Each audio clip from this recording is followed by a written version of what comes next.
Welcome back to More Sip the Tally. I'm your host, Coach Evans, and on today's episode, we're going to continue talking about the San Francisco 49ers and the New York Giants game from Thursday. I really want to talk about, and you see the thumbnail, New York Giants ran into a brick wall, wasn't trying to run the ball, versus the 49ers. I'll give you a few stats that kind of led me to wanting to put this together. Overall, they had 29 rushing yards versus the 49ers Thursday night.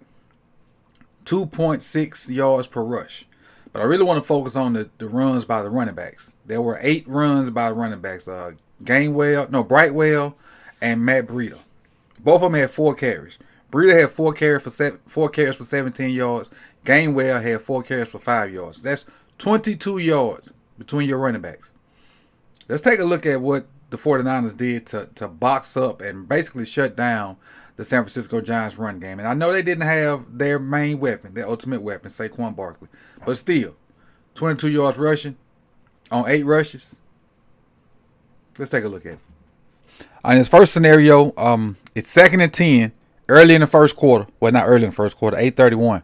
They're on the 25-yard line.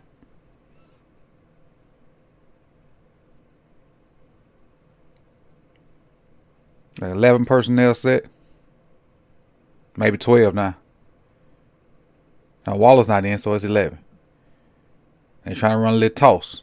Pin and pull-ish toss. And this is one of their better plays. One of their better plays. Got about 6 yards on this. You're going to see the guard and the center get out there and pull. And the reason why they're successful on this one, because they end up getting a lineman on a DB. And you don't see number 7 in the picture right now, but you'll see him in just a second. That's your force player. That's your force player. And they got number 60 out there on him, and he got to take it on the best way he can. He got to kind of slow play it because he's the edge guy.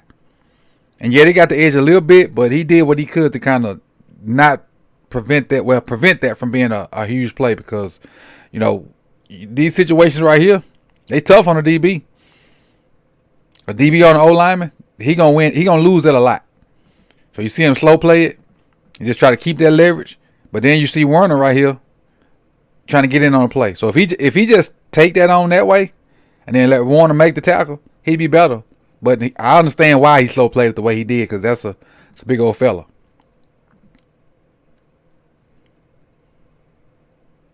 But there's one of the few plays where they got anything that looked positive out of it. Let's go to the next one.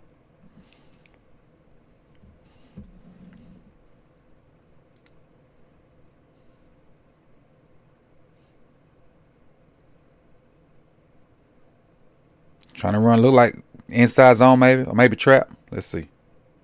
Let's see what this is. They're trying to run a little power. Trying to run a little power action, I think. Yeah, look at them swarming to the ball. They just swarming. That's all they do. They swarm.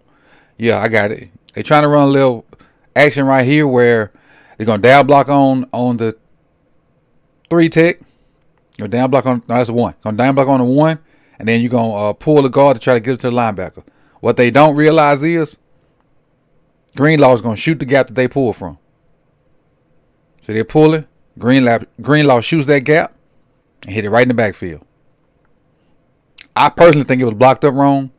But let me tell you how I think it should have been blocked up. This is what I think should have happened.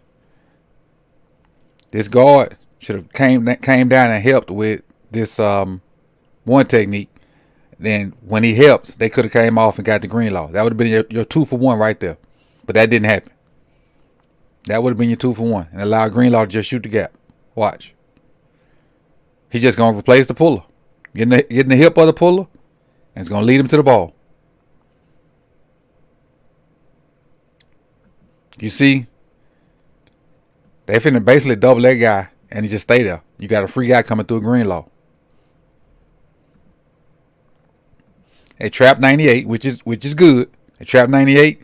This dude getting up on the second level, they don't get that double where they need it. And then 31 falls in. 31's untouched. That's the DB back here. That's the DB back here in the back. He untouched. This guy right here. He falls in and makes the play. Now they DB's tackle. I give him that. They DB's tackle.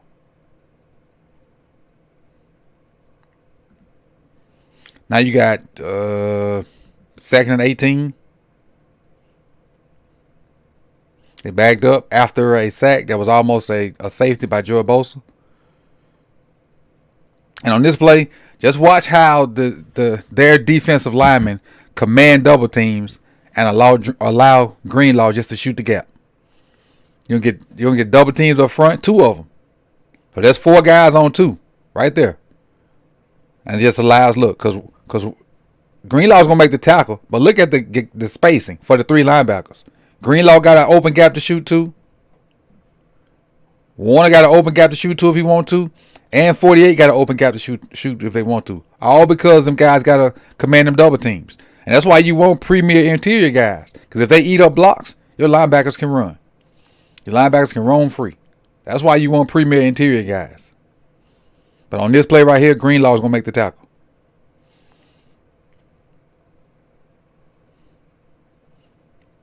And all the linebackers did, and I didn't realize it. But them same gaps I just pointed out, watch all 3 of them fill them. Them same gaps I pointed out, all 3 of them linebackers filled them. The running back just picked one, and he picked the one that Greenlaw was in, and he made the tackle. This is how your defensive tackles make plays without making plays. They command double teams and allows your linebackers to just run free. You look at that 1st and 10 from the 40 in the 3rd quarter. Jalen Hyatt in motion. Let boot action. It's great leverage by Bosa and 48. I don't know who 48 is, but he's a highly animated young fella. Watch the leverage that him and Bosa has on this outside zone. Look at that leverage right there. Should have been shown leverage. Maybe I didn't hit save. Right there. That leverage right there, that's your outside arm free. If you're an edge setter, take on the block, get that outside arm free, and if he bounce it, you there to go make the tackle, which is what happens. Look at that. He bounced it right to 48. Now don't miss. Don't miss. There's gap integrity even on the edge. Gap integrity even on the edge. It's a good job of getting outside, because if 48 allows this tackle to get on this side of him and seal him inside, John's got to play. But he knows his leverage. He knows his leverage. Understands leverage. Stays outside. Keep that outside arm free, just like Bosa. Even though Bosa got held. Come up and make the tackle.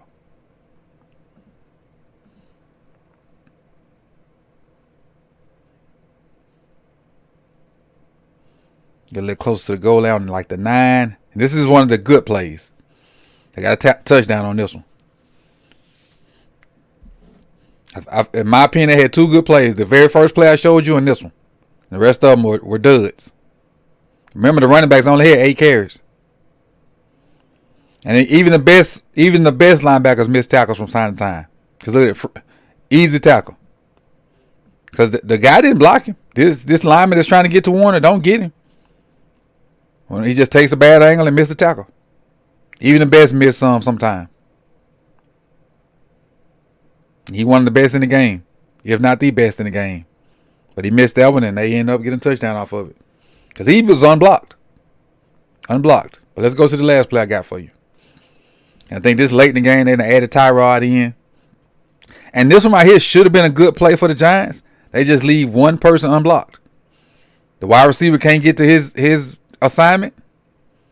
And it's a tackle for like 1 yard. But when I pause this, all the other Giants, other than that receiver, got their guys blocked up.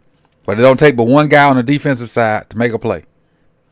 It only takes one guy, and that's the guy that's going to make it. Look at everybody else. Everybody else got their guy. There. Right there. He got that. It's just this one block right here that didn't get made.